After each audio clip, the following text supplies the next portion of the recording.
السلام عليكم ورحمة الله وبركاته.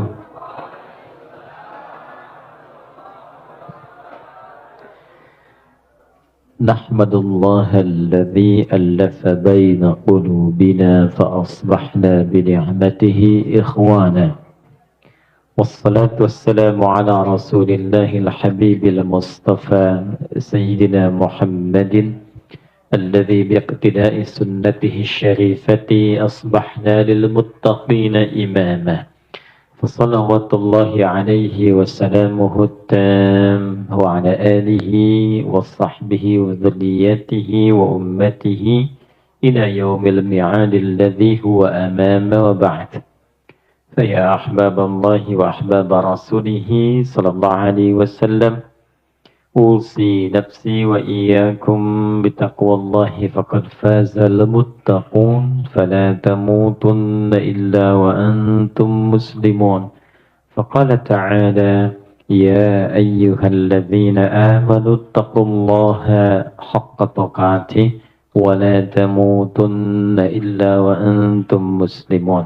Jamaah sekalian yang saya cintai, yang saya muliakan, mari kita masuk pada inti pembahasan kita. Bismillahirrahmanirrahim. Siapa itu Nabi Muhammad? Apa yang beliau bawa? Dan bagaimana yang dibawa oleh Rasulullah itu bisa menjadi satu pedoman yang mencerahkan, melapangkan hati, meluaskan pikiran, dan memajukan keadaan hidup kita di setiap tempat yang dipijak. Tidak cukup kita kenali dengan ayat yang dibacakan Qari 1 di Ali Imran 144 saat kita memulai kajian tadi. Kalau kita ikutkan pada ayat itu betul. Tapi kita hanya akan dapatkan sensasinya memahami Nabi sebagai seorang Nabi dan Rasul cukup. Wa ma Muhammadun illa rasulun qad khalat min qablihi rusul. Ya, dan kalau dibaca terjemahnya jadi kurang terasa nikmatnya tuh. Karena terjemahan. Dan Muhammad itu ya bukanlah siapa-siapa, melainkan hanya seorang Rasul saja. Jelas ya? Padahal ayat itu sedang berbicara tentang keagungan Rasulullah yang sangat tinggi, tapi jangan sampai ketinggian itu menjadikan pengkultusan sehingga mengangkat terlampau tinggi, dikhawatirkan seperti Nabi Isa pernah mengalami itu.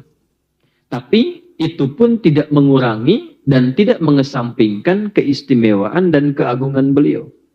Jadi jangan sampai kita kemudian mengatakan itu kan hanya Rasul saja, tapi lupa dengan keistimewaan dan kemuliaannya.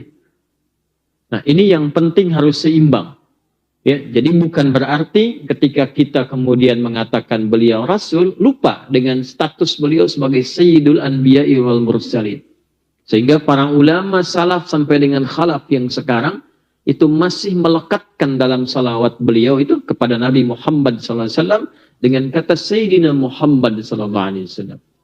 Ya, Syekh bin Baz itu, ya, mufti Saudi, alirannya Hambali dan luar biasa ilmunya, walaupun Allah muliakan pandangannya, dijaga supaya tidak melihat maksiat dalam hidupnya.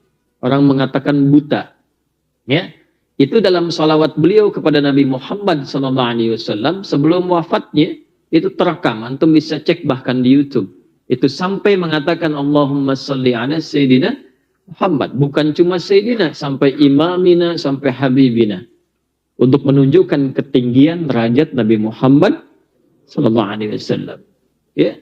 Nah, apa yang menarik dan istimewa bagi Rasulullah SAW yang kita akan serap nilainya, value-nya, tuntunannya saat ini, sehingga janji Allah yang disampaikan dalam Al-Quran kita bisa rasakan, bukan hanya kita baca, tapi kita rasakan dalam kehidupan kita. Nah, ini pengantar muqaddimahnya. Sekarang kita masukin inti bahasannya. 1. Jelas, Bu? Belum, ya, belum. Bagus. Kalau jelas saya tutup, kita udahan tuh ya. 1. Quran surah ke-3 Ali Imran ayat 81. Nah, jadi sebelum ke ayat 144, buka dulu dengan Ali Imran ayat 81. A'udzu billahi minasyaitonir rajim. Bismillahirrahmanirrahim.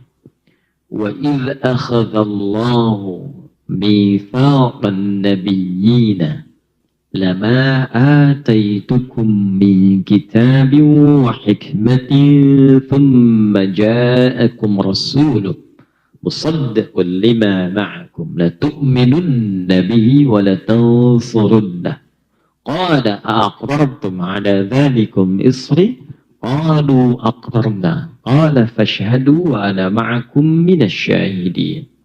Paham? Tidak? Yuk kita terjemahkan. Wa'idh, dan ingatlah, pelajarilah, pahamilah. Jadi kalau ada kata idh di Quran, itu bukan hanya perintah mengingat. Karena sering diartikan idh itu ingatlah. Mengingat itu kan ada proses, Pak. Mengingat itu mengumpulkan informasi. Kalau informasinya belum tahu, kan dipelajari. Pelajari dulu sampai kita kenal, baru kita ingat. Mengingat itu menghadirkan memori untuk ditampilkan. Dengan penampilan itu, hadir memorinya, lalu kita bersikap dengan itu. Nah, semua yang dilekatkan pada Rasulullah untuk diingat, juga punya makna pelajari. Pahami.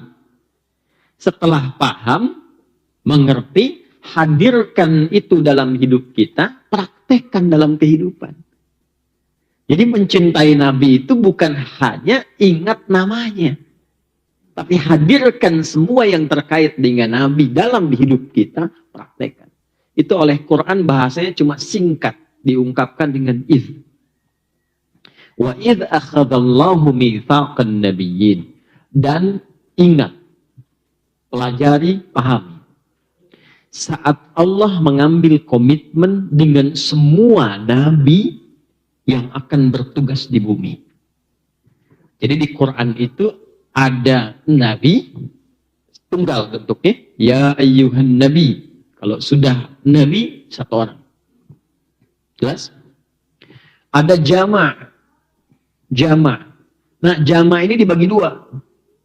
Ada jama' yang sifatnya banyak, tapi terbatas, terhitung.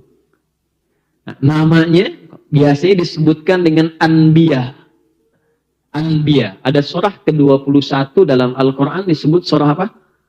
Al-Anbiya. Kenapa disebut Al-Anbiya? Karena di dalamnya ditampilkan kisah-kisah perjalanan beberapa nabi. Tapi nggak semua nabi. Kita bisa dapati di situ kisah-kisah misalnya Nabi Ayub, Nabi Yunus, Nabi Zakaria, ya, Nabi Musa, dan sebagainya. Tapi nggak semua nabi.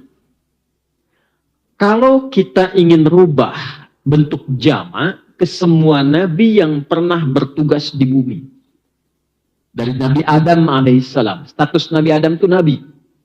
Ya, karena dipilih oleh Allah menggunakan kata istofa. Yang dipilih berubah menjadi Mustafa. Itu ada di Ali Imran ayat ke-33. Innallaha astafa Adam wa Nuha wa ala Ibrahim wa ala Imrana alal alamin.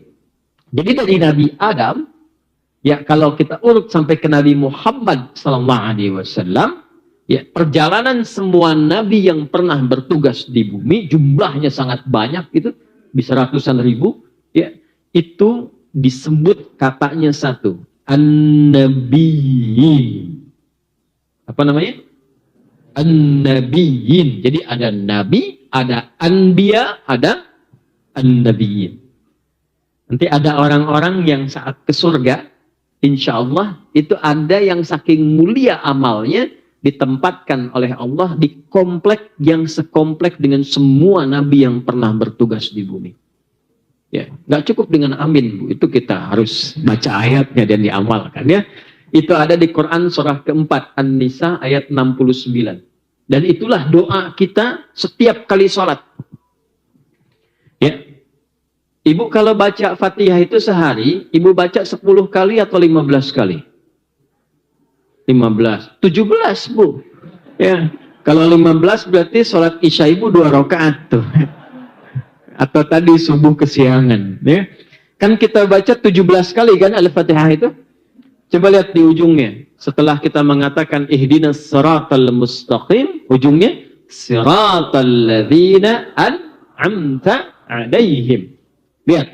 An'amta 'alaihim, siratal ladzina an'amta 'alaihim. Ya Allah, mohon tunjukkan kami jalan kehidupan sehingga merasakan kenikmatan dalam hidup sampai ke surga, dikumpulkan dengan orang-orang yang pernah Engkau beri nikmat kepada mereka dan jaminan kenikmatan di surga. Siapa mereka? Quran surah keempat ayat 69. Wa may yuti'illaha war rasul fa ulaika ma'al ladzina an'ama Allahu 'alaihim. Jadi kita minta siratal ladzina an'amta 'alaihim, Allah jawab faulaika ma'al ladzina an'ama Allahu 'alaihim. Yang pertama minan nabiyyin. Disebutkan nabiyyin. Jadi nanti ada yang sekompleknya itu dengan para nabi, insyaallah. Bapak tengok-tengok kan antar penghuni surga itu bisa nengok yang dari atas ke bawah, bawah ke atas nggak bisa. Ya. Kan ada berapa pintu surga itu? 8 pintu surga sesuai amalan. Nanti yang tertinggi di atas itu bisa nengok ke bawah. Yang di bawah ditanya, kamu gimana? Nikmatnya luar biasa. Dengan siapa? Si fulan, si fulan. Kalau kamu di atas sama siapa? Jawabannya tuh elegan sekali. Depan saya Nabi Ibrahim katanya. Belakang saya Nabi Musa. Kiri saya yang paling ganteng itu yang pernah disebutkan Nabi Yusuf. Tapi ternyata kanan saya yang lebih ganteng daripada Nabi Yusuf alaihissalam. Cahayanya aja udah melebihi kegantengan Nabi Yusuf. 40 kali dibanding Nabi Yusuf. Nabi Muhammad sallallahu alaihi wasallam. Nabiyin. Nah, yang mau saya ambil kata nabiyinnya. Semua nabi yang pernah bertugas di bumi itu sebelum tugasnya diambil komitmen dulu oleh Allah. Tidak dikerjakan komitmen ini, gugur status kenabiannya. Apa komitmen pertamanya? Wa idz akhadallahu mitsaqan nabiyyin. Dan pahami, pelajari, lantas ingat ketika Allah mengambil perjanjian komitmen dari setiap nabi. Lama ataitukum min kitabin wa hikmatin. Ketika mereka disertakan untuk bertugas, diberikan kitab, pedoman. Jadi semua nabi yang bertugas di bumi itu bawa pedoman. Nama pedomannya Hudan. Adam turun tuh bawa Hudan. Al-Baqarah ayat 38. Qul nahbitu minha jami'an fa imma ya'tiyannakum minni hudan. Adam turun sudah bawa pedoman. Semua nabi bawa Hudan, cuma nama Hudan setiap era generasinya dibedakan oleh Allah untuk menunjukkan perbedaan di setiap generasi itu. Contoh, Nabi Musa apa nama kitabnya? Taurat. Taurat itu nama untuk generasi ya Nabi Musa, untuk membedakan dengan nabi sebelumnya dan nabi setelahnya. Tapi Taurat itu disebut oleh Quran sebagai Hudan. Quran surah ke-17 ayat kedua. Wa atayna Musal kitaba. Dan dengan keagunganku aku berikan kepada Musa pedoman kehidupan untuk disampaikan pada umatnya di masa itu. Ya, wa ja'alnahu hudan li bani Israil. Hudan. Maka pedoman itu kami jadikan sebagai hudan, petunjuk berkehidupan untuk umatnya Musa lokal pada saat itu saja, Bani Israel. Karena sifatnya lokal dan tidak melintasi zaman, maka berlakunya di masa itu saja. Sehingga sekarang Anda nggak akan bisa temukan mana versi aslinya, karena nggak terjaga. Nabi Isa apa nama kitabnya? Injil, fihi hudan. Cek di Al-Maidah. Ya, dari 44 sampai 46 itu fihi hudan. Di dalamnya ada hudan. Taurat disebut hudan, Injil disebut hudan. Sama. Nabi Muhammad apa? Al-Quran. Cek Al-Baqarah ayat 185. Syahrul Ramadan alladzi unzila fihil Quran hudan. Nah, semua ketika diberikan kitab dan hikmah, ilmu untuk menerangkan kitab itu. Nabi Muhammad diberikan sunnah. Ada Al-Quran, ada sunnah. Nama lainnya hadis.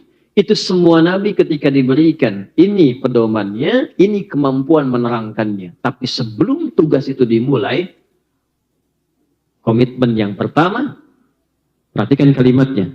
Usaddiqul lima ma'akum la tu'minunna bihi wa la tansurunna. Nanti saat kalian bertugas, jika tugas kalian membersamai nabi penutup yang menyempurnakan semua ajaran para nabi,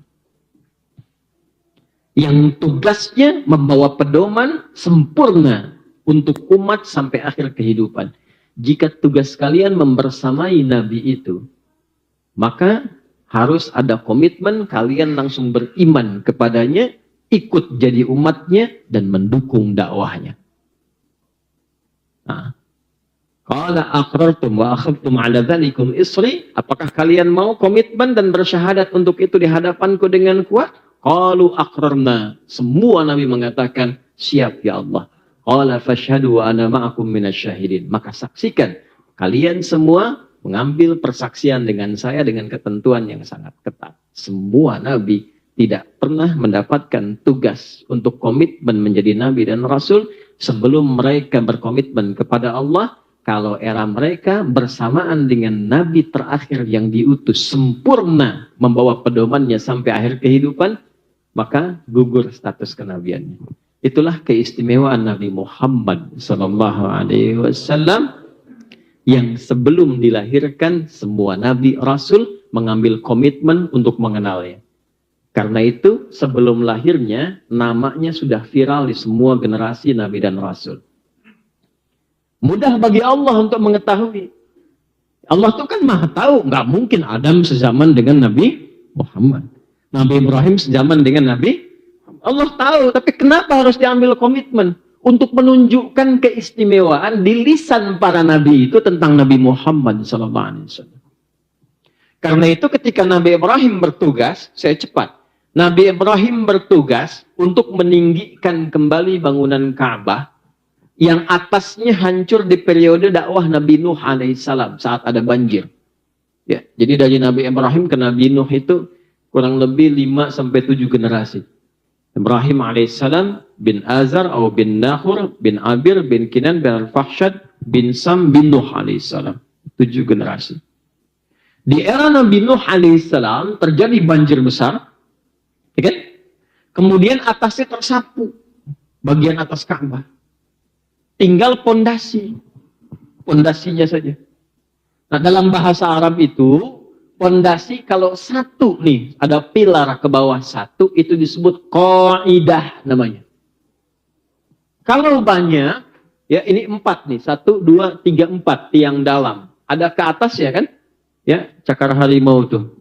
Ayam kan kecil ya, cakar ayam. Bawah misalnya ya. Kalau 4 ini jamak, maka dijamakkan qaidah jadi qawaid namanya. Jelas? Kalau jadi tempat ada atap dan sebagainya, lengkap jadi bait namanya. Batunya hajar, ruangannya hujrah, sekatnya hijar. Kalau lengkap semua jadi bait namanya. Karena itu ini disebut Baitullah, lengkap. Ka'bah itu lengkap asalnya. Ya, jadi Adam turun, Ka'bah sudah ada. Ali Imran, ya, di ayat ke 96 sampai 97, inna awwala baitin wudi'a lin-nasi alladhi bi Bakkah mubarakah. Rumah pertama yang Allah bangunkan, Allah perintahkan malaikat bangunkan satu tempat untuk pusat ibadah, kiblatnya, yaitu Ka'bah. Jadi bukan manusia yang bangun, dibangunkan untuk jadi sentral ibadah. Adam turun, Ka'bah sudah ada. Ya. Jadi Ka'bah sudah ada, antum belum ada tuh. Sentralnya sudah ada. Nah, di era Nabi Nuh yang lengkap itu atasnya ya dengan izin Allah nanti hikmahnya besar sekali, kena banjir atasnya, tersapu. Sehingga tersisa pondasinya saja. Gak kelihatan.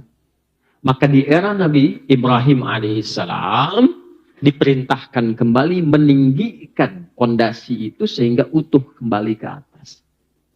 Maka Nabi Ibrahim kemudian datang, ketika hendak meletakkan batu pertama, dipijakkan kakinya, pijakan kaki pertama untuk membangun sesuatu yang besar disebut makom namanya.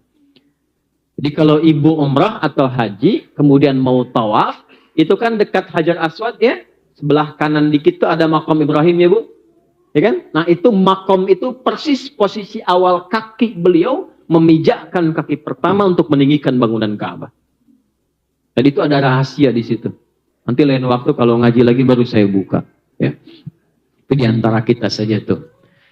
Nah saat mulai memijakkan kaki, anaknya yang belum balik, namanya Ismail alaihissalam, di sisi yang lain, sebelah kanannya itu saking merasakan cinta dan sayang pada ayahnya, pengen bantu bapaknya. Karena ayahnya itu walaupun sibuk, itu selalu menyempatkan waktu nengok, Bu, Pak. Nanti ada hikmah di Idul Adha itu salah satunya sifat ayah yang walaupun dengan kesibukannya masih memperhatikan keadaan anaknya. Nabi Ibrahim itu tugasnya di Palestina. Ya, tapi anaknya tumbuh di Mekah. Sesibuk-sibuknya masih bisa nengok. Makanya disebut Ibrahim. Di antara makna-makna yang banyaknya, salah satu artinya Abun Rahim, bapak yang punya perhatian dalam pada anak. Nengok dengan siapa tumbuh, dengan siapa bergaul, dengan siapa nikah. Karena ada rasa dari ayah ke anak, maka tumbuh cinta kasih dari anak ke ayah. Lihat bapak kerja pengen bantu. Jadi begitu Nabi Ibrahim mulai ingin meninggikan, anaknya bawa batu. Di sisi yang lain. Disusun-susun bahasa kita, Pak boleh bantu ya. Disusun-susun jadi satu bagian. Bagian itulah yang kita kenal sekarang dengan nama Hijr Ismail. Sisi yang lainnya. Nah singkatnya ketika keduanya sudah selesai meninggikan itu, maka berdoalah keduanya di samping Ka'bah. Dengan 3 permintaan diabadikan di Quran surah kedua Al-Baqarah ayat 127 permintaan pertama, 128 permintaan kedua, 129 permintaan ketiga. Dan 3-3-nya dijawab oleh Allah Subhanahu wa Ta'ala.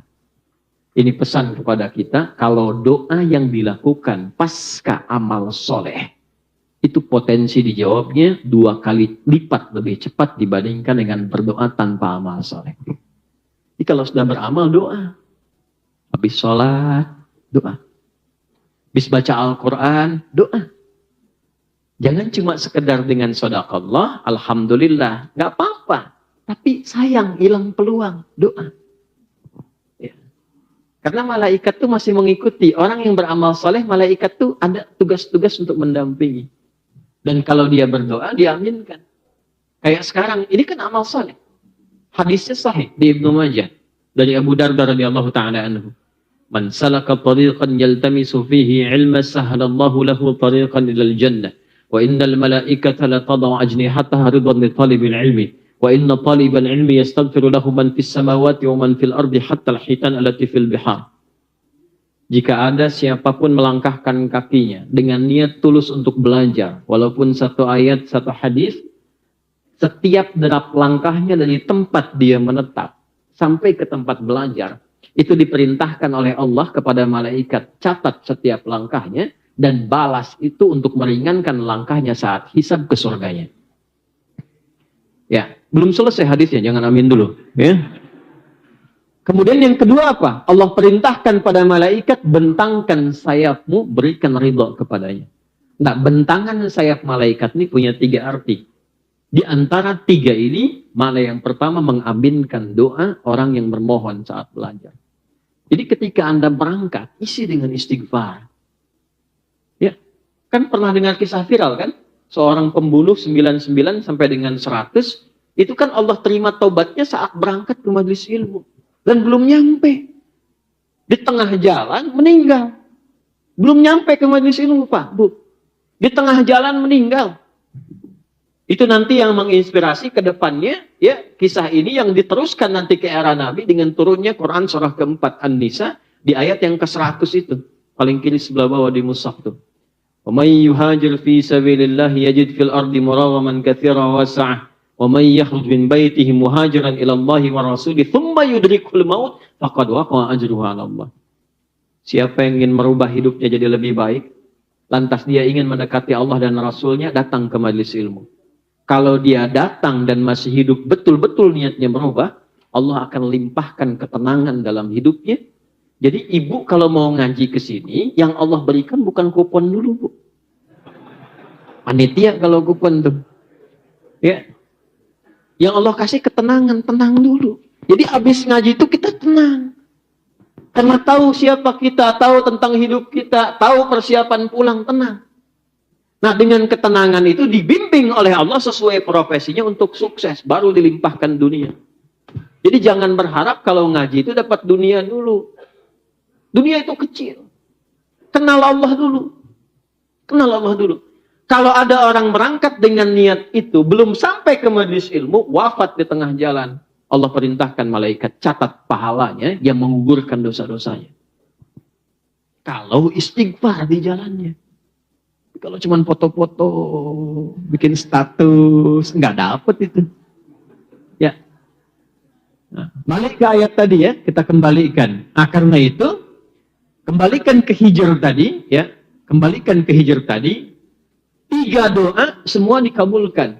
Setelah beramal soleh, isi dengan doa.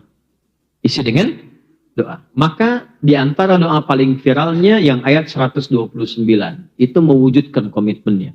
Rabbana wab'ats fihim rasulam minhum yatlu 'alaihim ayatika wa yu'allimuhumul kitab wal hikmah wa yuzakkihim innaka antal azizul hakim. Allahu akbar.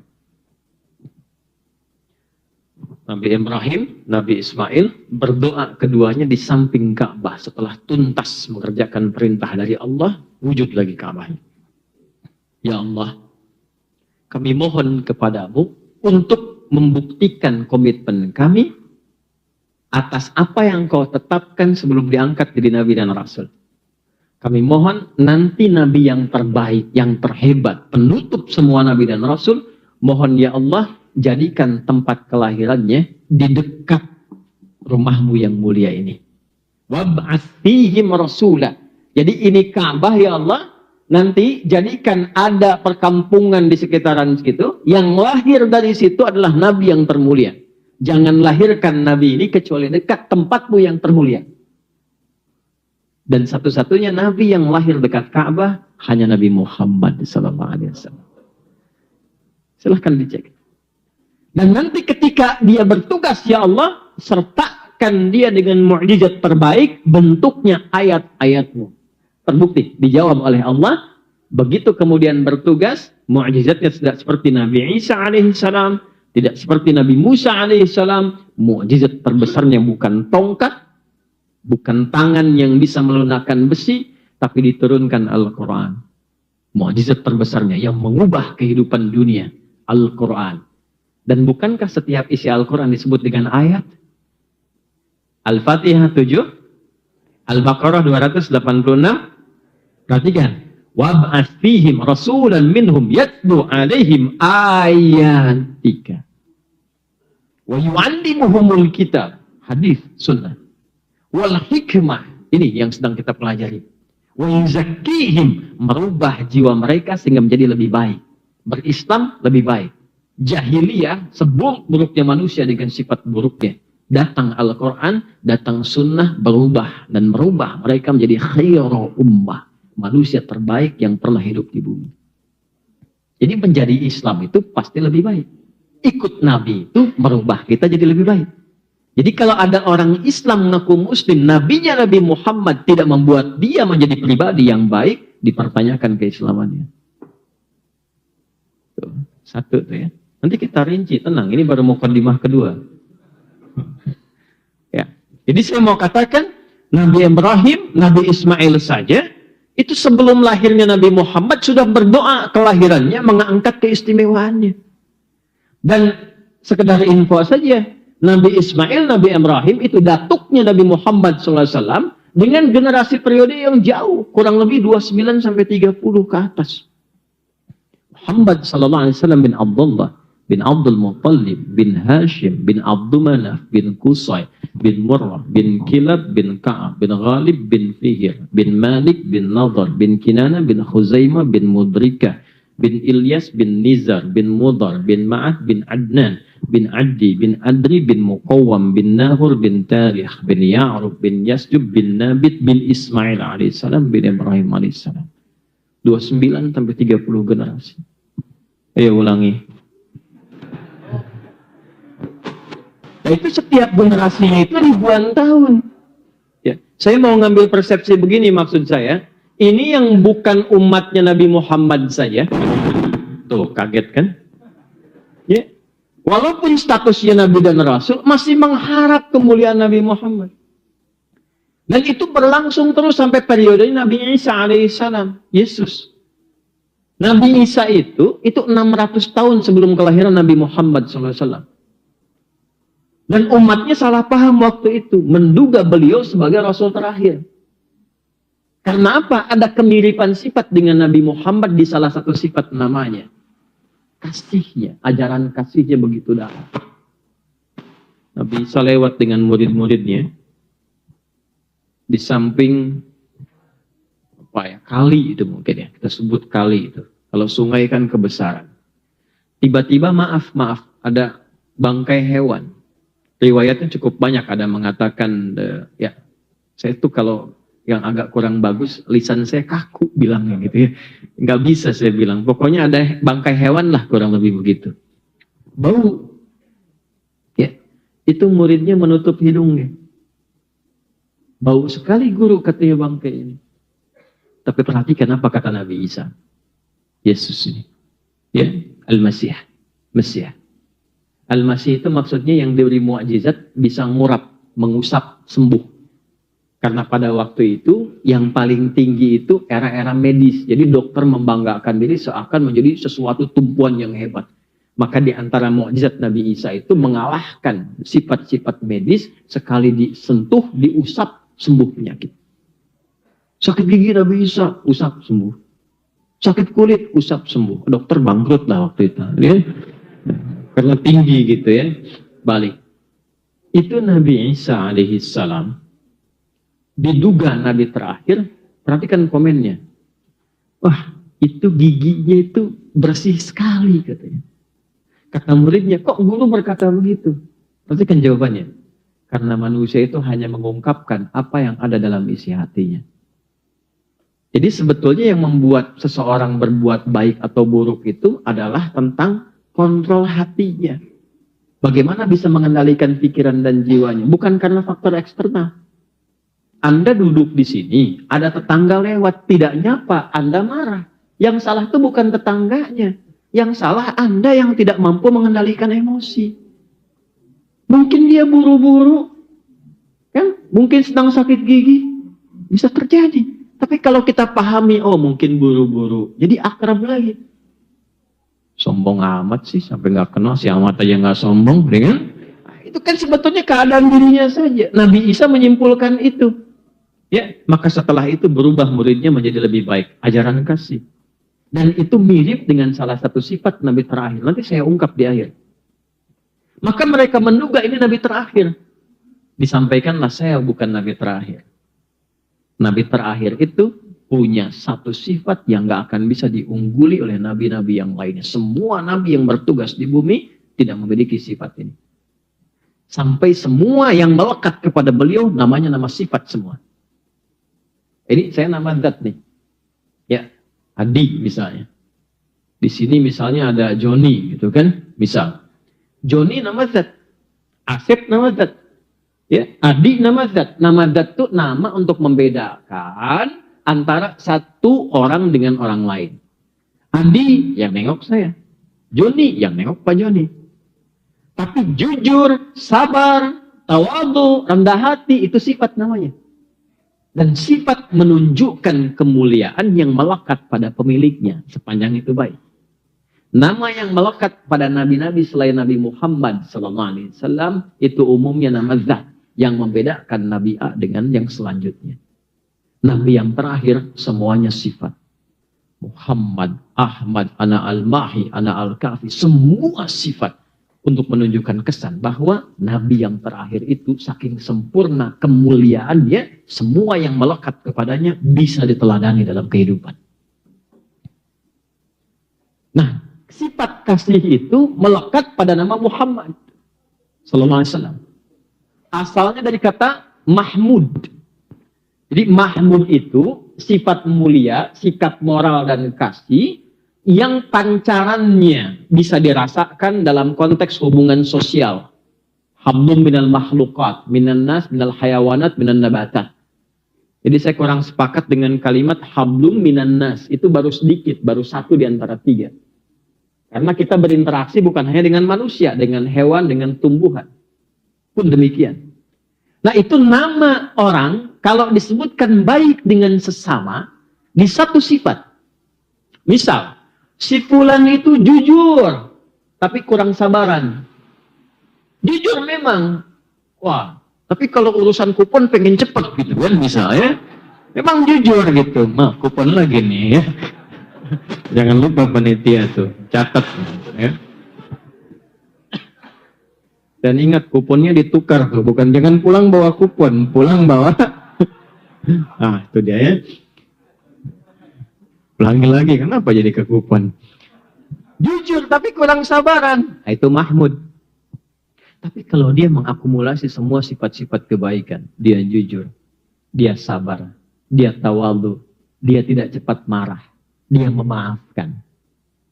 Itu diakumulasikan semuanya dari Mahmud menjadi bentuk superlatif siwah mubalaghah menjadi Muhammad.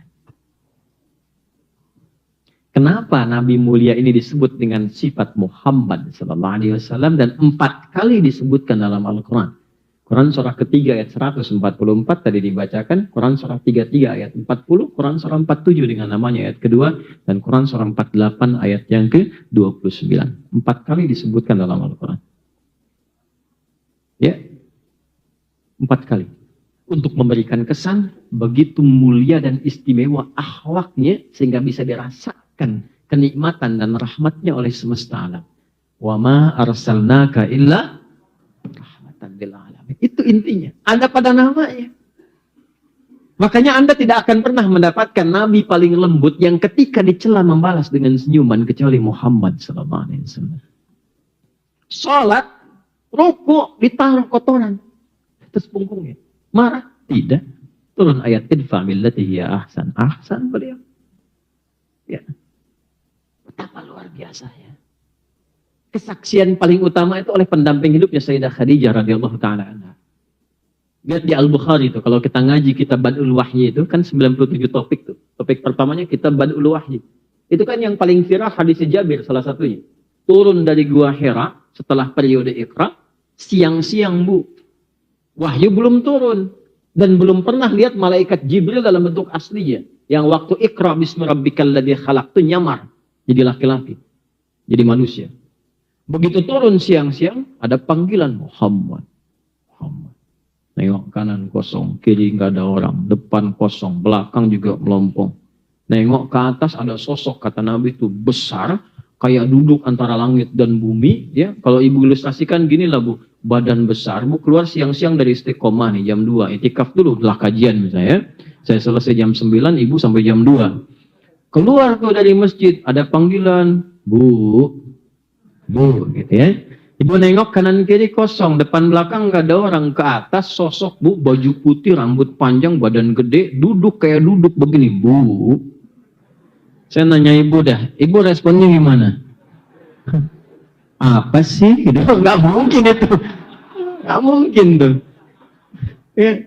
Makanya respon Nabi apa? Faru'ibtu minhu. Aku saking takutnya bulu kudukku naik katanya. Jadi takut itu alamiah. Nabi itu merasakan ketakutan itu ada sebagai contoh sifat manusiawinya. Kenapa ditunjukkan? Supaya muncul zikirnya saat gelisah apa zikirnya. Maka beliau mempercepat langkahnya kalau belum kenal itu malaikat wujud aslinya malaikat Jibril. Ya. Mempercepat langkahnya sampailah ke kediamannya. Ucapan salam, assalamualaikum wa kama qala wa kama hadatsa. Dibuka pintunya oleh istrinya, lihat wajah istri itu setengah gelisahnya hilang, Bu. Setengahnya.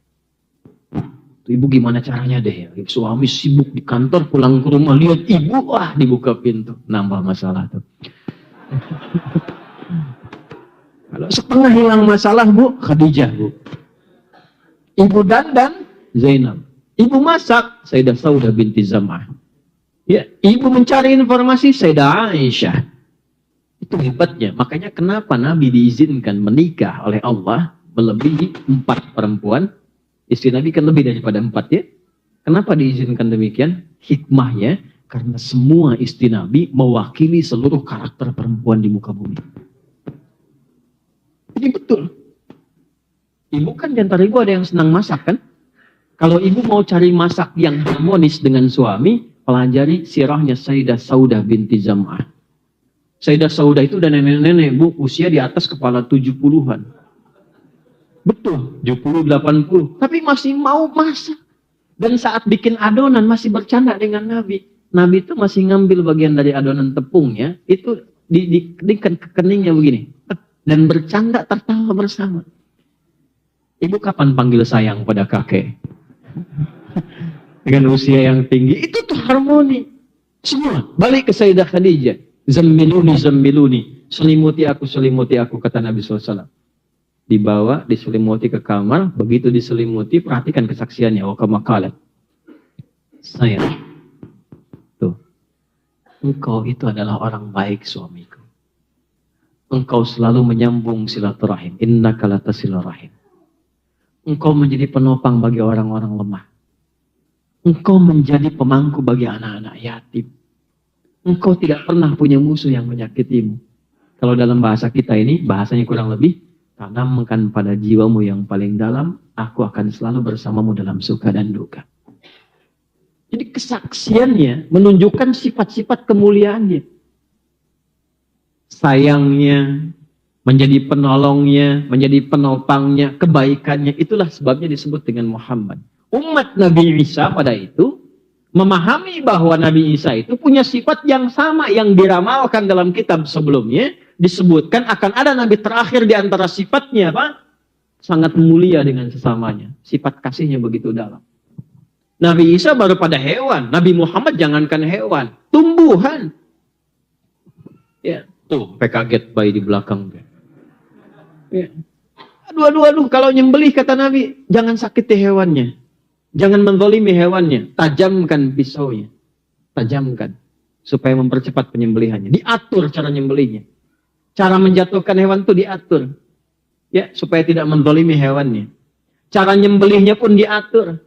Awas, hati-hati Idul Adha. Nyembelih jangan deketin sama hewan yang akan disembelih. Ini hewan A, ini hewan B. Si B disembelih, si A berikutnya. Jangan dideketin. Kandidat berikutnya. Sabar ya, cepet kok, tajam tuh ya. Ntar saya bikin ngantuk sebelum sembelih kayak itu tuh, gitu ya, misal gitu ya, gitu. Waalaikumsalam Mas. Nah, ya, tuh. Ya, dulu Pasar Rebo itu ada kakek-kakek ngurus masjid tuh, hebat. Saya lompat sebentar, datang dari Qatar, nggak tahu bagaimana, ini kuasa Allah ini, orang Qatar datang ke situ. Saya pengen ini musola direnovasi katanya Pak. Renov jadi bagus, tapi yang ngurus Bapak ini. Itu kalau orang sudah terlampau baik itu Allah sudah berkehendak datang. Rawat, jadi dirawat itu sampai beliau yang adzan, yang imamin, yang macam-macam. Tapi Allah muliakan sampai akhir hidup ya. Jadi perawat masjid wafat sesuai kebiasaannya. Hari Kamis sedang puasa, ba'da asar. Puasa, nunggu buka, cuman tiduran di atas karpet begitu. Tiduran, merem-melek, meninggal. Meninggalnya di tempat dia merawatnya dalam keadaan husnul khatimah, sedang puasa, habis sholat, nunggu buka. Singkat, cuma merem-melek, meninggal. Itu hati-hati itu, merem-melek.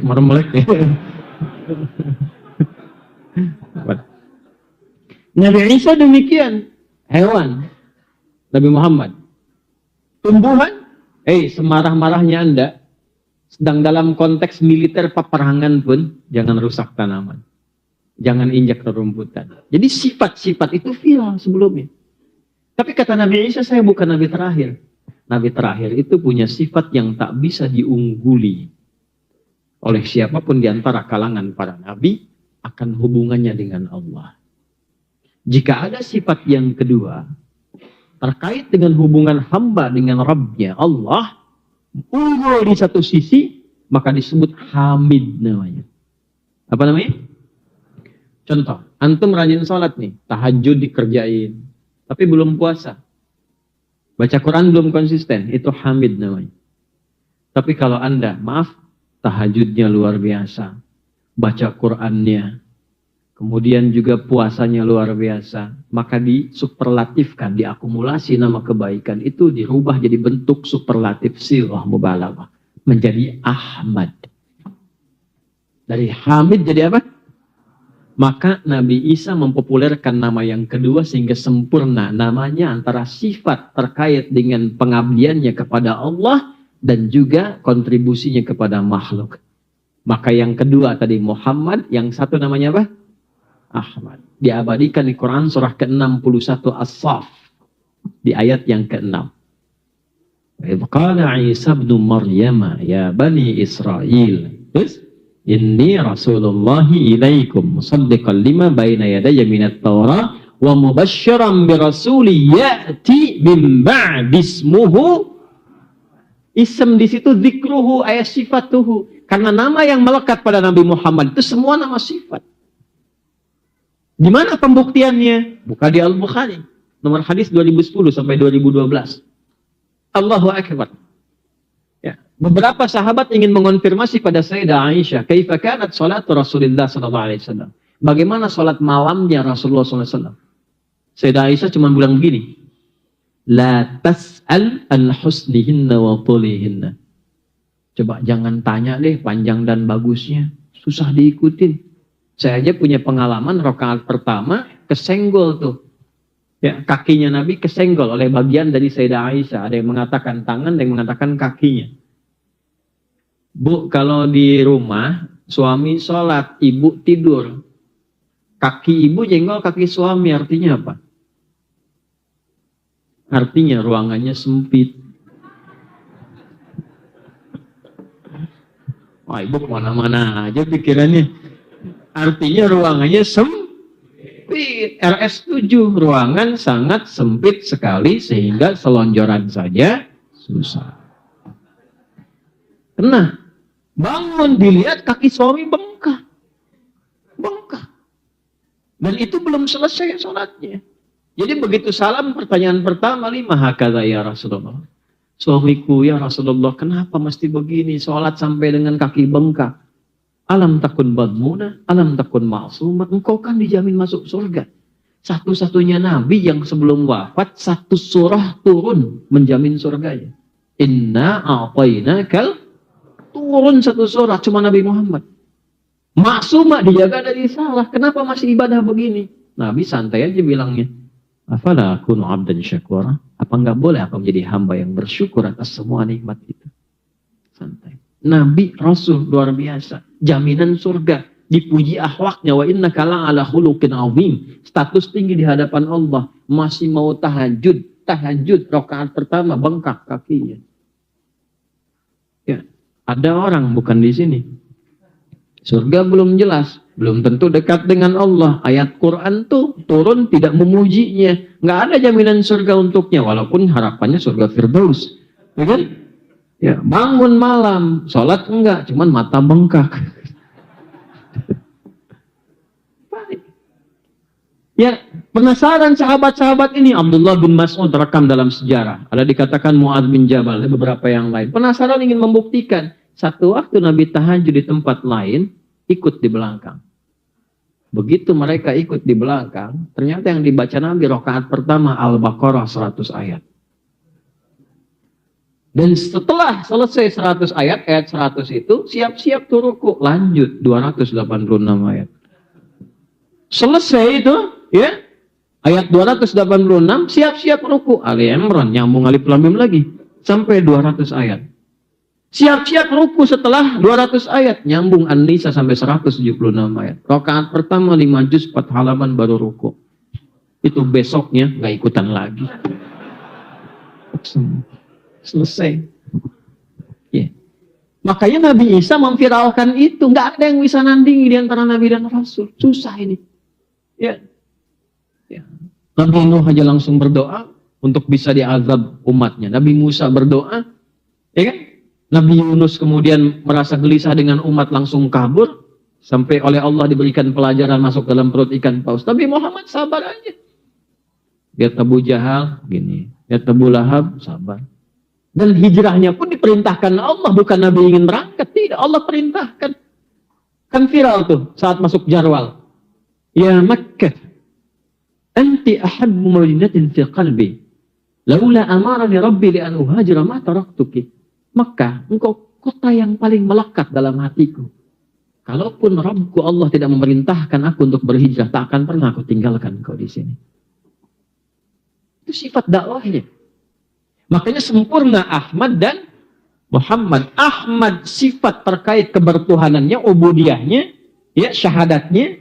Syahadat itu kan berapa? Satu kan? Asyhadu an la ilaha illallah. Ya kan?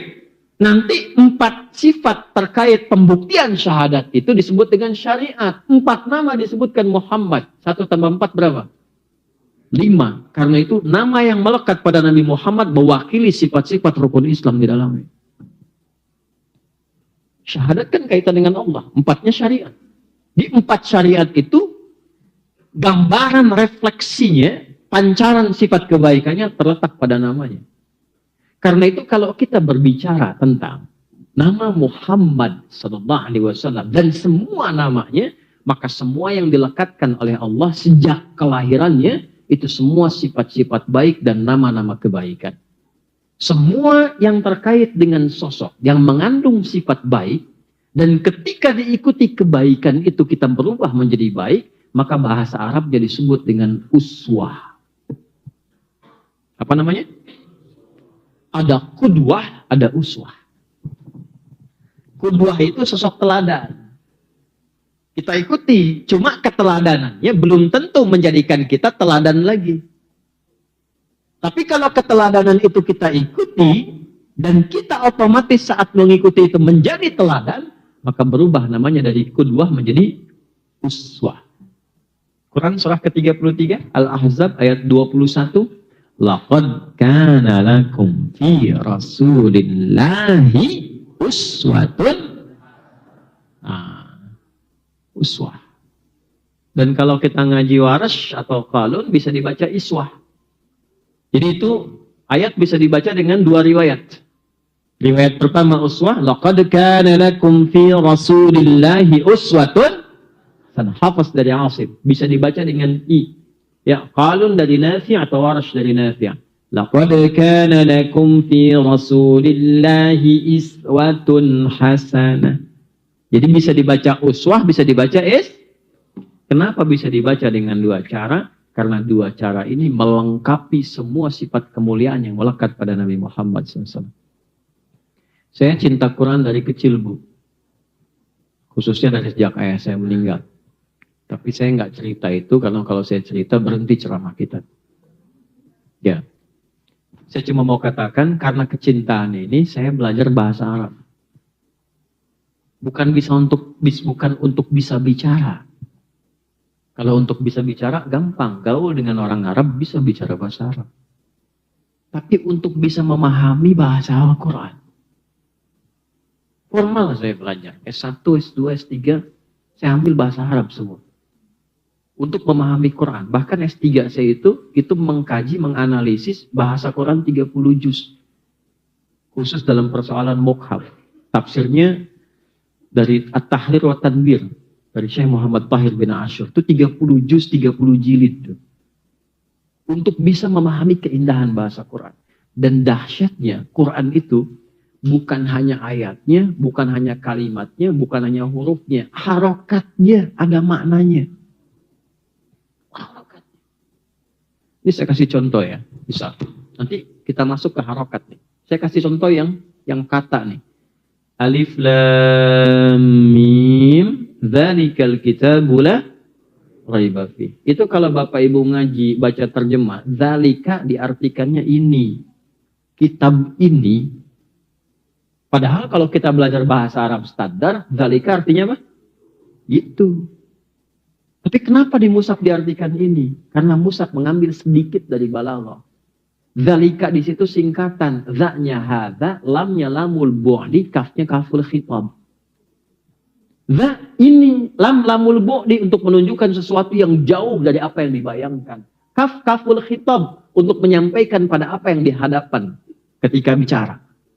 Siapa yang ada di depan? Kaf, anta. Ya?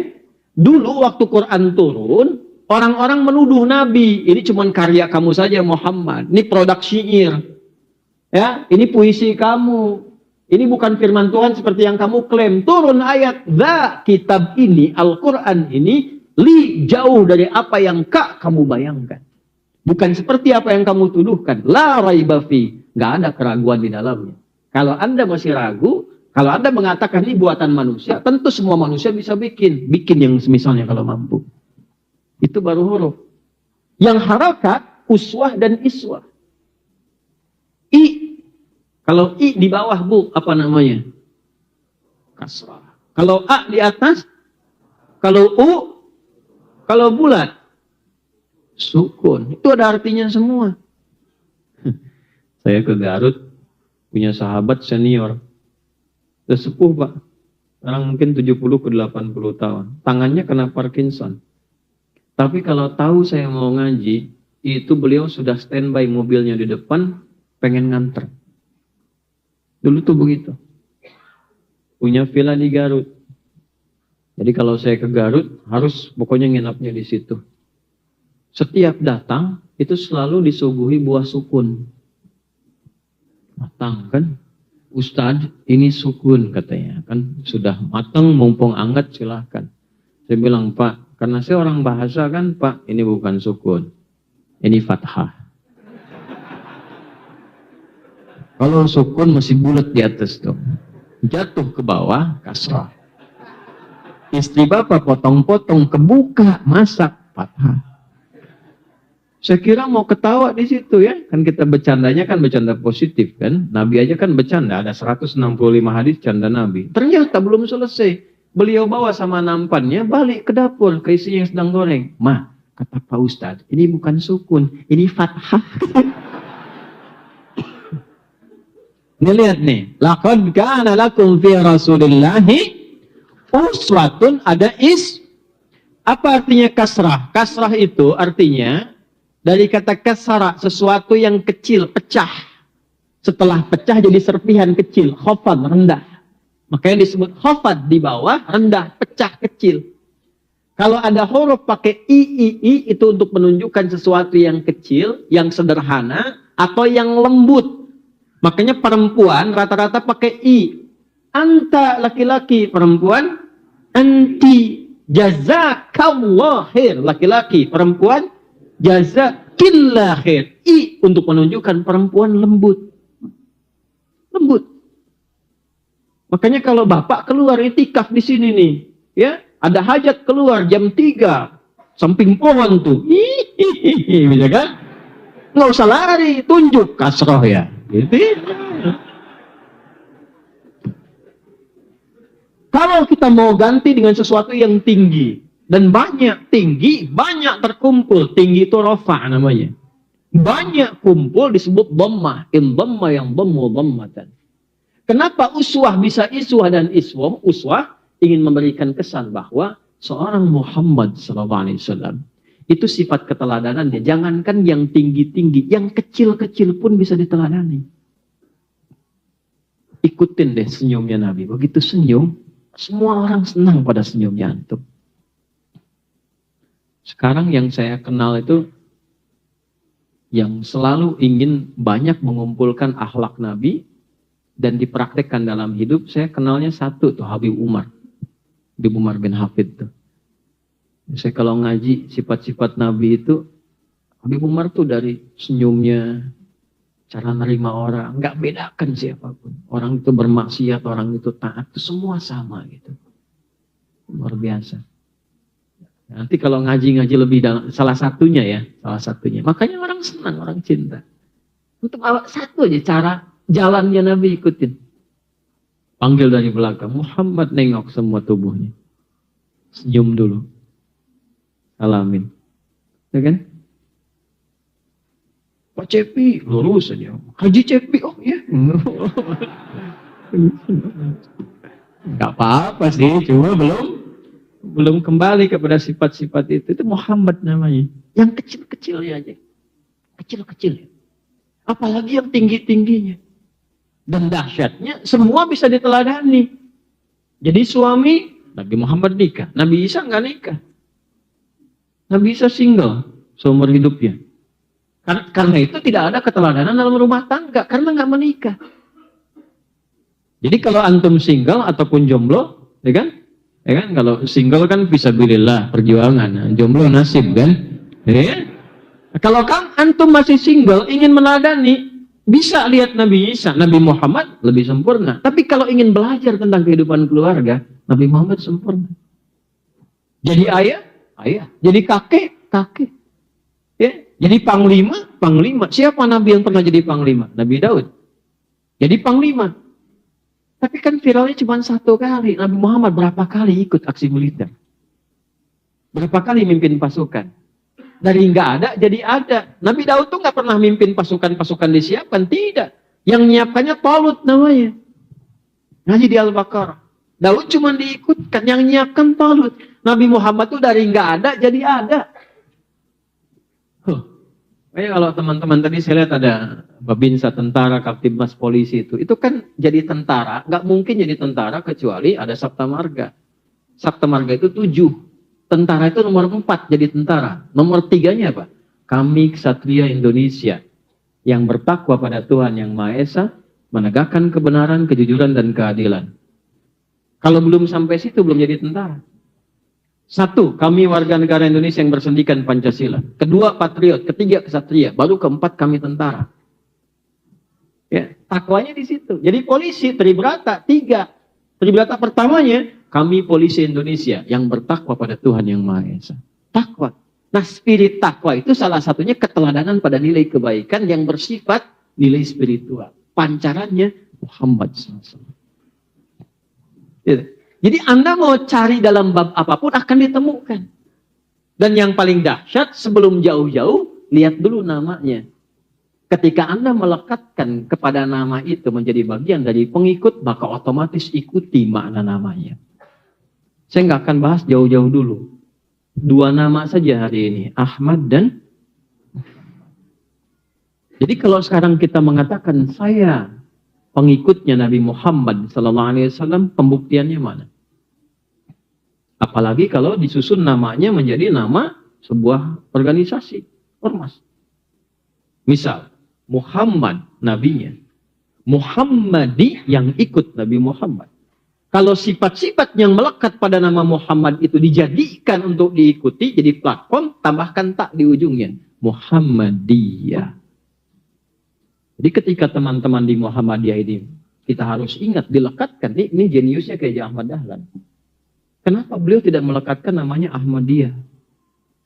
Bukan karena khawatir akan ada masalah gitu kan di kemudian hari. Bukan itu poinnya. Kan Ahmad itu sifat-sifat spiritual. Pembuktiannya ibadah ritual. Sholat, Ahmad. Baca Quran, Ahmad. Tapi hasil dari sholat itu ukurannya apa? Kesolehan sosial. Ya, kita itu baru benar disebut sholat, bukan hanya benar secara fikih. Takbir sampai salam sempurna. Itu menggugurkan kewajiban, dapat pahala. Tapi berkah enggak sholatnya, benar enggak sholatnya, bukan cuma hukum fikih. Fikih sosialnya dipakai, turun ayat di situ. Quran surah 29, ayat 45. Utlu ma uhya ilaika minal kitab wa aqimis sholat innas sholata tanha anil fahsya.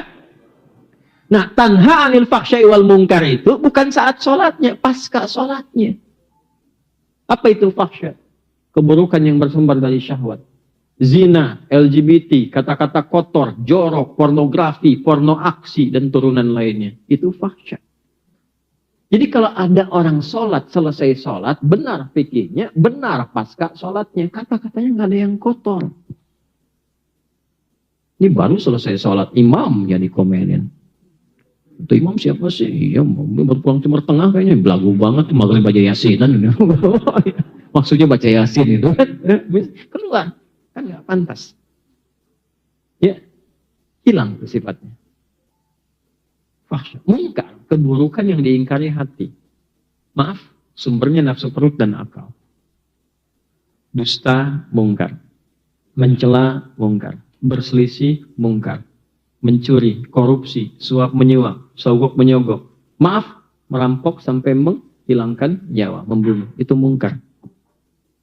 Jadi nggak mungkin ada orang sholat kecuali dia punya pancaran keberhasilan dari sholatnya, merubah dia menjadi hamba yang baik.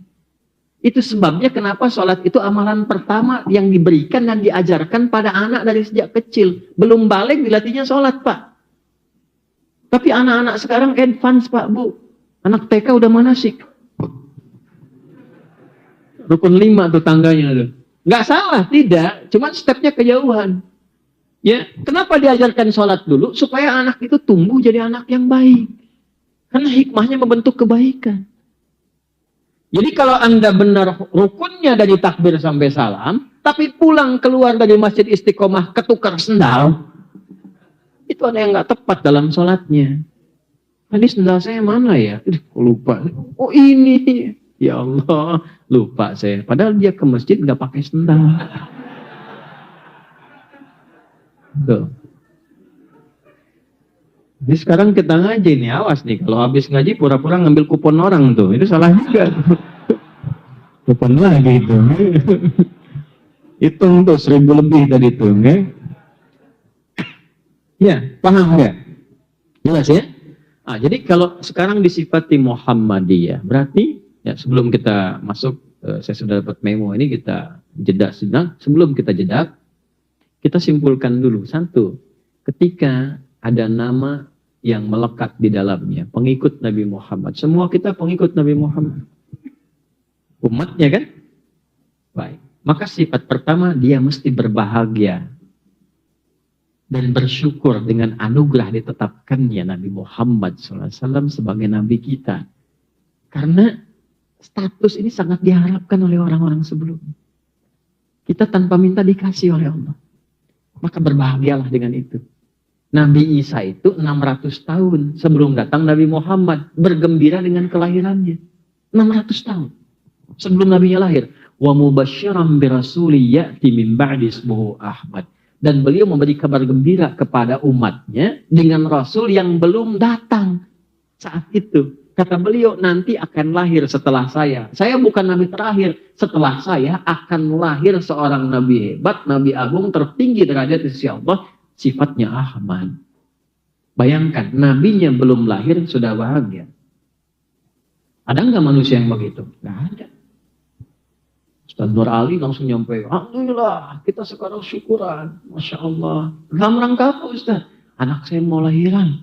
Masya Allah, kapan? Nanti setelah menikah misalnya. Kan jamaah tanya, nih Ustaz sehat nggak gitu ya? Ini enggak, ini Nabi Isa nih. Nabinya belum lahir, sudah menyampaikan berita gembira. Seorang Nabi, Rasul, gembira dengan kelahiran, dengan maulidnya Nabi Muhammad SAW. Dan diekspresikan. Nah, ekspresinya ini yang dituntun oleh Allah. Bagaimana cara mengekspresikannya? Jadi kalau gembira dengan kelahiran Nabi, dengan maulid, jangan ditanya. Kalau nggak gembira dengan maulid, salah tuh orang dipertanyakan, umat Nabi bukan. Babnya itu mengekspresikan kegembiraan itu seperti apa. Ya. Jadi jangan sampai kita gembira dengan maulid, mengekspresikan maulidnya dengan cara yang tidak disenangi Nabi. Gitu. Caranya bagaimana? Baik, kita lihat. Tuh, satu contoh. Abu Lahab. Tahu kan? Tabbat yada Abi Lahab ma aghna anhu maluhu wa ma sayasla naran. Jaminan sayasla naran. Dijamin dengan neraka. Seorang Abu Lahab. Walaupun dari lingkar keluarga dekat Nabi. Nabi diperintahkan oleh Allah Muhammad SAW, izin ya, saya sempurnakan dulu. Sekarang kamu ingatkan keluargamu dulu sebagai contoh, supaya orang nggak fitnah. Ingatin orang, keluarga sendiri aja belum diingetin gitu kan. Maka diingatkan keluarganya dulu. Ketika sudah datang, disampaikan.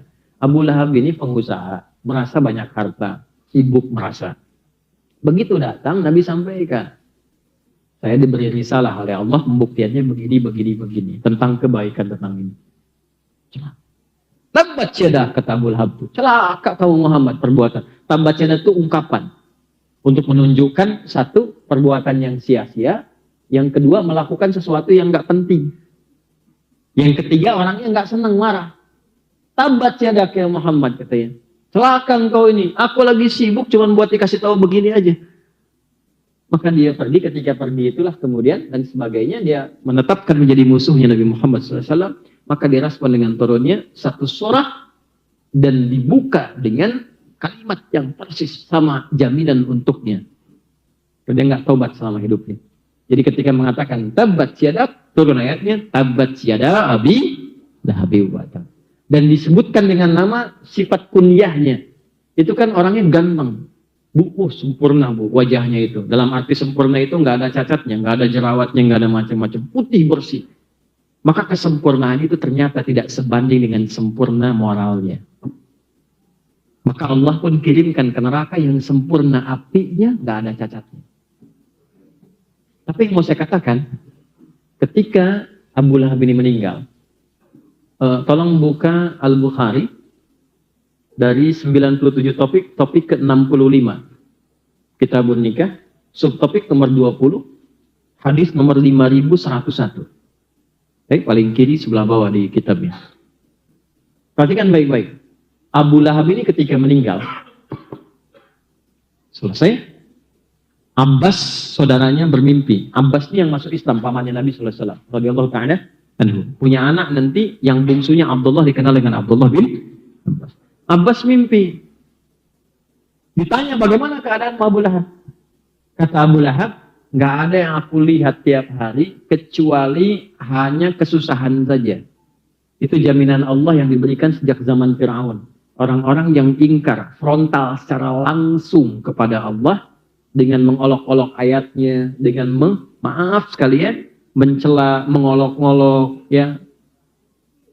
Saya penting sampaikan ini karena era kita ini kayaknya gampang sekali gitu memunculkan sifat-sifat yang kurang baik.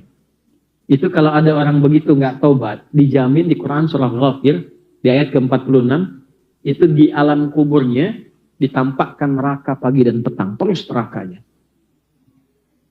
Bu, ibu mimpi tidur nih, tidur. Ketemu kuntilanak botak udah nggak karuan wajahnya gitu kan. Nah, bilang sama ibu, wih, depan mata ibu tuh. Kira-kira ibu terusin tidur apa ibu bangun? Bangun. Ada orang bilang begini, alam kubur tuh nggak ada siksa. Yang ada itu cuma tidur aja. Dibalas oleh Allah. Tidurnya mimpi neraka terus pagi sampai petang.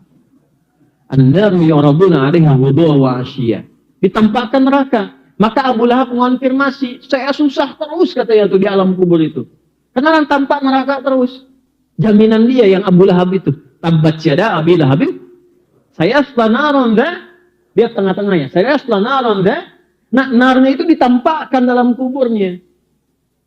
Tapi tiap hari Senin itu diringankan. Tiap Senin. Bukan di akhirat ya, di dalam kuburnya nih. Karena akhirat itu beda nanti. Ya, nggak ada berkurang untuk hukuman dari Allah. Ini alam kuburnya. Khusus Senin. Kenapa? Ini di Al-Bukhari disampaikannya. Karena ternyata beliau pernah punya seorang budak namanya Thuwaibah.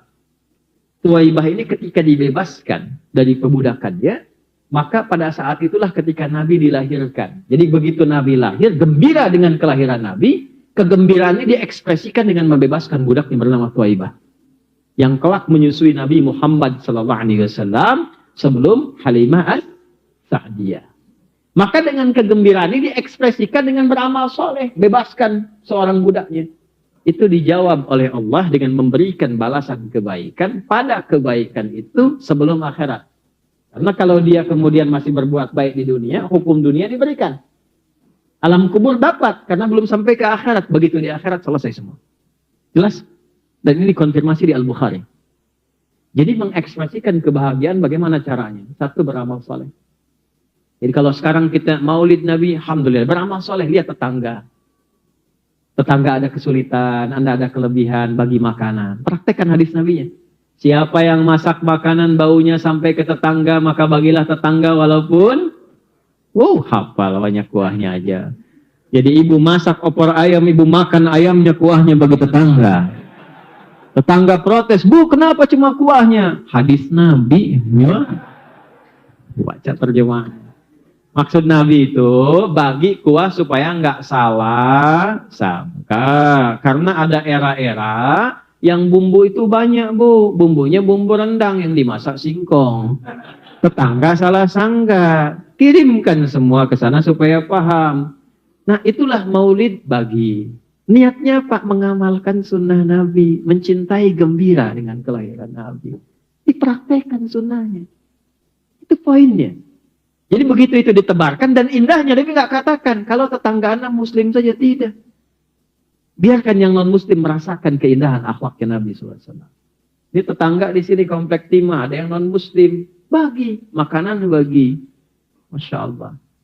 Selamat pagi Bu, ini ada sop ayam. Oh baik sekali Bu. Bukan baik, Nabi Muhammad yang mengajarkan saya begini. Besoknya pancingnya dikembalikan Bu. Udah bisa assalamualaikum. Assalamualaikum Bu Haji. Udah Bu Haji tuh. Udah Ibu belum Haji. Ya? Udah bisa assalamualaikum. Mahal itu Bu.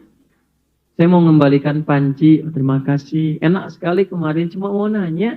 Kira-kira sekarang itu Nabi Muhammad memerintahkan berbagi lagi? Enggak. Gitu. Dan mau kenal kan?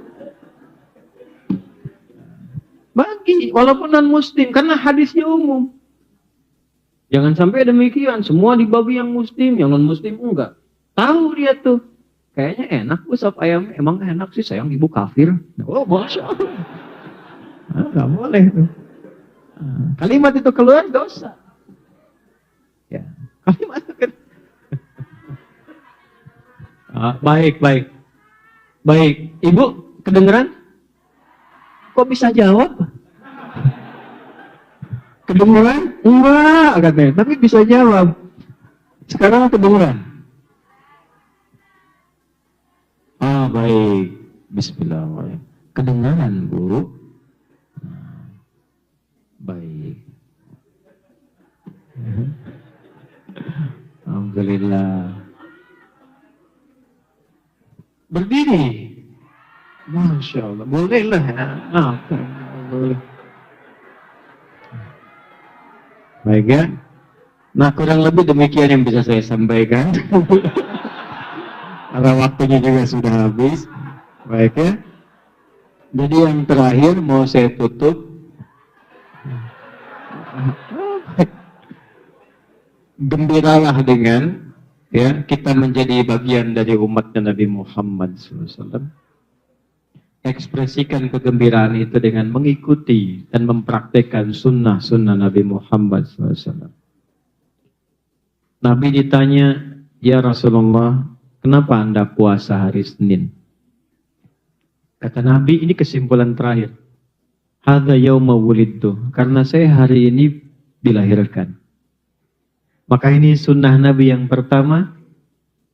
Satu, boleh kalau sedang kita masuk hari kelahiran, kita puasa, boleh.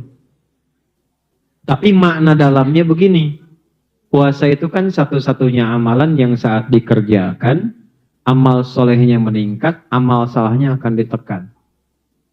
Bapak Ibu nggak percaya, silahkan. Orang puasa itu jangankan sholat fardu, sholat sunnah dikejar. Quran, kalaupun tiap hari biasa nggak baca, ketika puasa bisa hataman. Tuh. Orang minta di depan mata, nggak puasa, belum tentu diberi. Puasa dicatat tuh. Waktu Ramadan kan kemarin dicatat. Berapa fakirnya, berapa yatimnya, puasa. Tapi saat yang bersamaan, puasa itu bisa mencegah maksiat. Koruptor libur dulu puasa. Mencuri takut. Mau bohong takut, minimal takut batal puasanya. Karena melatih dia untuk jadi lebih baik. Bu, sepemarah-pemarah suami, kalau sedang puasa, nggak marah Bu. Udah suami istri, suaminya tuh pemarah betul tuh. Sifat marahnya nggak ketahan. Sedang puasa, buka jam 6, setengah 6 diprovokasi sama tetangga. Tapi nggak marah, istrinya tanya, tumben Bang nggak marah? Ntar habis maghrib. Habis maghrib dia nggak marah juga karena takut hilang pahalanya. Maksudnya apa? Maksudnya kelahiran Nabi, Nabi puasa. Kita nggak puasa, maksudnya ambil spirit kebaikannya. Nabi lahir, maulid. Sosoknya maulud. Maulud datang, praktekkan keislaman kita dengan meningkatkan amal soleh dan tekan dari semua amal salah. Jadi kalau kita bergembira dengan kelahiran Nabi Muhammad, ayo sebanyak-banyaknya kerjakan amal soleh sesuai dengan pekerjaan kita masing-masing. Yang pejabat, bikin kebijakan yang baik-baik. Yang dititipin harta, berbagi sebelum hilang harta itu atau Anda meninggalkan harta itu. Ya. Yang jadi guru, berbagi dengan ilmu. Apa yang bisa kita lakukan? Lakukan amal soleh. Yang kedua, kalau Anda mengatakan umat Nabi Muhammad berbahagia dengan maulidnya Nabi, mulai hari itu tinggalkan maksiat. Latihan dari ujung kepala sampai ujung kaki. Yang terakhir, apalagi jika itu sudah dinamakan dalam bentuk satu kelompok, satu ormas, yang memang diperintahkan Al-Quran, wal takum minkum ummah yad'una ilal khair wa ya'muruna bil ma'ruf wa yanhauna 'anil munkar wa ulaika humul. Maka ketika namanya dipraktekkan langsung bernama Muhammadiyah, artinya ada komitmen untuk mempraktekkan sunnah Nabi dalam kehidupannya dari ujung kepala sampai dengan ujung kaki. Itu kesimpulan yang bisa saya bahas di pertemuan kali ini. Saya ingin tanyakan dulu pada Bapak Ibu sekalian, jelas uraian saya? Bisa dipahami? Saya mau tanya, apakah kita beriman kepada Allah? Beriman kepada Rasulullah sebagai Nabi Rasul terakhir? Beriman. Nih, perhatikan ciri orang beriman. Al-Maidah ayat 101.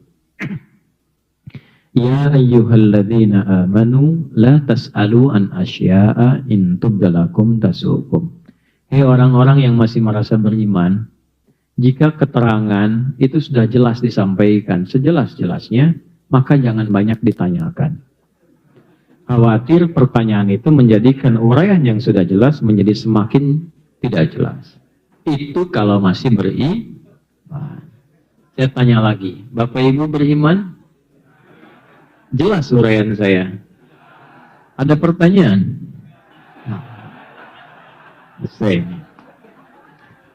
Nah, maka selesai kajian kita dan uraian yang disampaikan.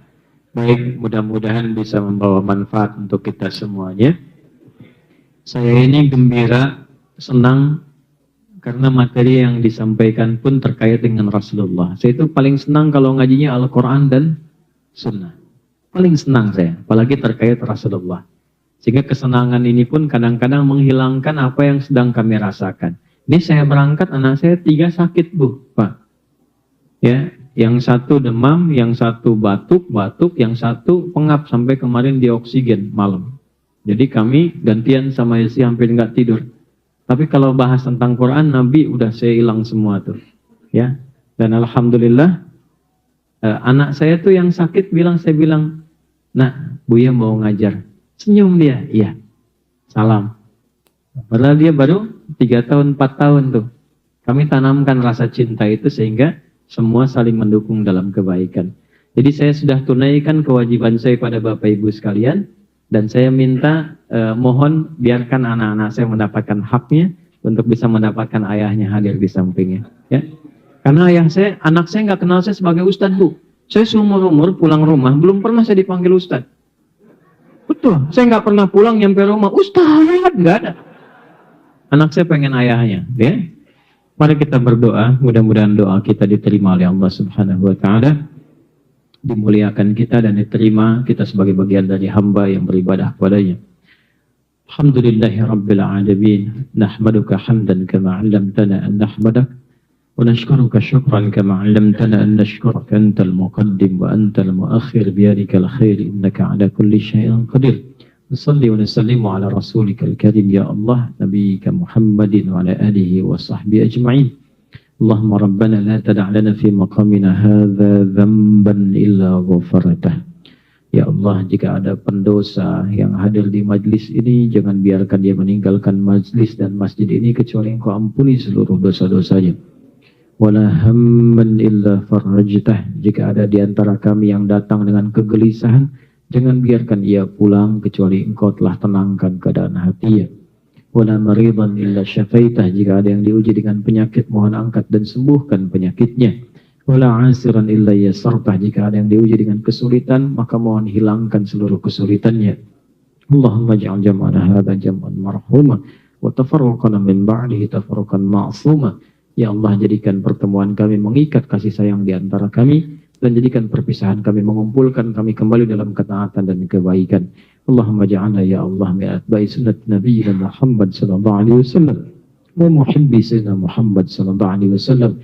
Ya Allah, jadikan kami termasuk umat-umat Nabi Muhammad sallallahu alaihi wasallam yang konsisten mencintai beliau ya arhamar rahimin.